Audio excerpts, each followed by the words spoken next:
Class امید کرتی ہوں کہ سب اللہ تعالیٰ کے فضل و کرم سے خیر و عافیت سے ہوں گے اور آپ اپنا خیال بھی رکھ رہے ہوں گے۔ کرونا وائرس سے بچاؤ کے لیے ہمیں ایک دوسرے سے ہاتھ نہیں ملانے چاہیے۔ پیارے بچوں، آج ہم درخواست لکھنا سیکھیں گے۔ اگر آپ بیمار ہیں، آپ نے درخواست لکھنی ہے تو آپ کس کو درخواست لکھیں گے؟ جی، ظاہری سی بات ہے، اسکول کے پرنسپل کے نام ہی لکھیں گے۔ تو سب سے پہلے درخواست میں کیا لکھتے ہیں؟ جی، شاباش، باخدمت جناب پرنسپل، اور اس کے ساتھ ساتھ اپنے اسکول کا نام یعنی کہ قاضی گرلز ہائی اسکول لاہور لکھیں گے۔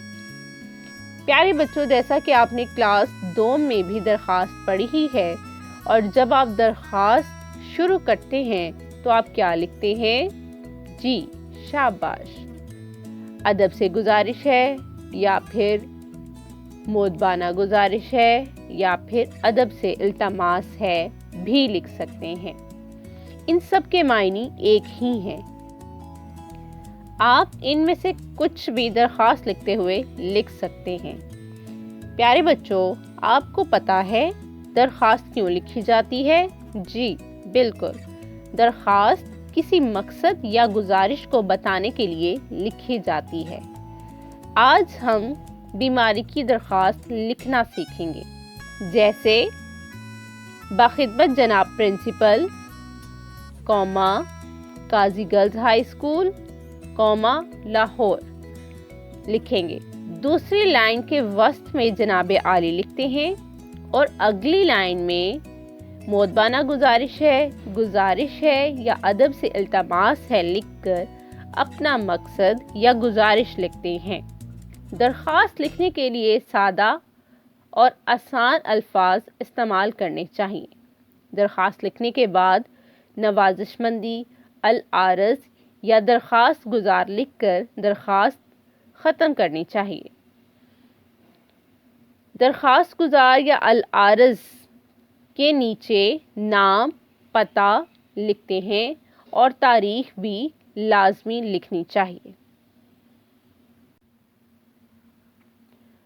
مؤدبانہ گزارش ہے کہ مجھے رات سے نزلے اور کھانسی کی سخت تکلیف ہے، اور اس کے ساتھ بخار بھی ہے، جس کی وجہ سے میں اسکول حاضر ہونے سے قاصر ہوں۔ اس لیے مہربانی فرما کر مجھے 2 یوم کی رخصت عنایت فرمائیں۔ نیکسٹ اگلی لائن میں لکھیں گے آپ کی عین نوازش ہوگی، اور یہ لائن کے درمیان میں لکھیں گے۔ اس کے بعد لکھیں گے العارض، دائیں طرف لکھیں گے تاریخ 23 اپریل 2021، اور العارض کے نیچے لکھیں گے آپ کی تابع فرما شاگردہ کے بعد کوما لگائیں گے۔ اگلی لائن میں لکھیں گے الف ب جیم کلاس سوم، رول نمبر۔ 3 ٹاسک، درخواست برائے رخصت بیماری اپنی نوٹ بک میں تحریر کریں اور اسے یاد کریں۔ اللہ حافظ۔